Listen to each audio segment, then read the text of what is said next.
let's read this question. So this question say, when an elevator cabin fell down, the cabin and all the bodies fixed in this cabin are accelerated with respect to. Option A is ceiling of the elevator. Option B is floor of the elevator.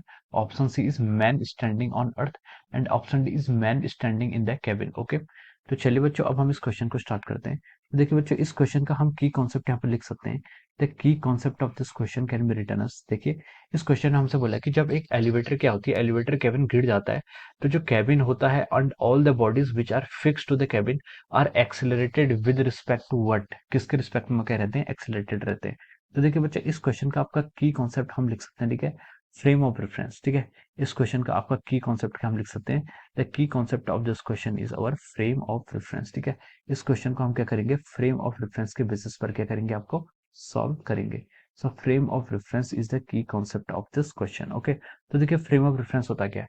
Frame of reference होता है अगर हम किसी object या फिर किसी system का motion को स्टडी करना चाहते हैं, ठीक है, तो हमारे जो ऑब्जर्वर होते हैं वो डिफरेंट डिफरेंट पोजीशन पे होते हैं। ठीक है, तो फ्रेम ऑफ रेफरेंस क्या होता है, आपका सेट ऑफ कोऑर्डिनेट्स होता है जो किसी सिस्टम की स्टडी करने में हमारे लिए यूजफुल होता है। ठीक है, frame of reference is a set of coordinates which we are use to study the motion of any system. ठीक है, तो ये आपका कहता है फ्रेम ऑफ रेफरेंस हो जाता है। ठीक है, अब देखिए इसमें एग्जांपल में बोला कि मान लीजिए आपका क्या कह रहा है, केबिन फॉल कर रहा है। ठीक है, दिस इज ए केबिन। ठीक है, ये एक एलिवेटर का केबिन है। ठीक है, ये फॉल कर रहा है, इसके अंदर एक आपका मैन है। ठीक है, ये मैन है, इसमें मान लीजिए आपका कोई यहाँ पर एक फैन भी लगा हुआ है। ठीक है, there is a fan also. ठीक है, तो ये क्या कर रहा है, ये फॉल कर रहा है, it is falling downward with an acceleration of -g।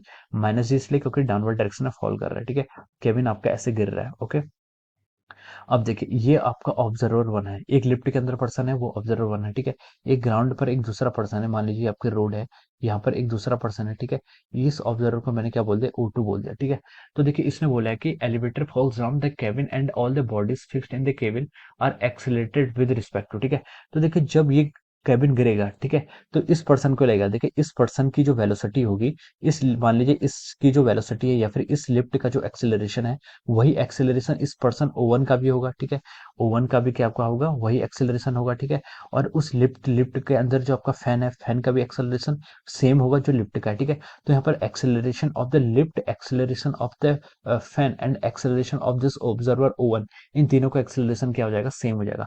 तो हम बोल सकते हैं कि they are at rest with respect to the each other.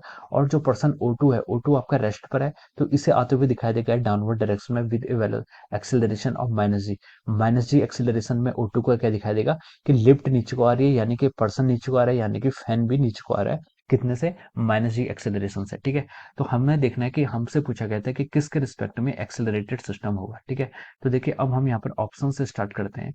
Option A में उसने क्या बोला है, सीलिंग ऑफ द एलिवेटर, नहीं ये नहीं हो सकता। सीलिंग भी क्या होगी, वो भी सीलिंग की वेलोसिटी भी और लिफ्ट की एक्सेलरेशन, दोनों का एक्सेलरेशन सेम होगा।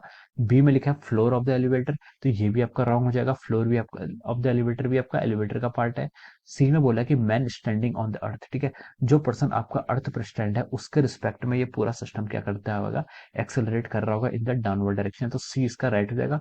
Man standing on the cabin, ये भी आपका रॉन्ग हो जाएगा। ठीक है, इस मैन की अभी रिलेटिव एक्सेलरेशन कितना हो जाएगा, आपका 0 हो जाएगा। ठीक है, तो हम बोल सकते हैं कि यहाँ से जो आपका ऑप्शन करेक्ट आ रहा है, ठीक है, वही हम बोल सकते हैं कि यहाँ से आपका ऑप्शन सी क्या आ रहा है, इसका यहाँ पर करेक्ट आंसर आ रहा है। ठीक है, we can write down that option C is the correct answer of this question. ठीक है, ऑप्शन सी यहाँ से क्या आपका राइट आंसर आ रहा है। Okay, so I hope you all understood this concept. All the best and thank you so much.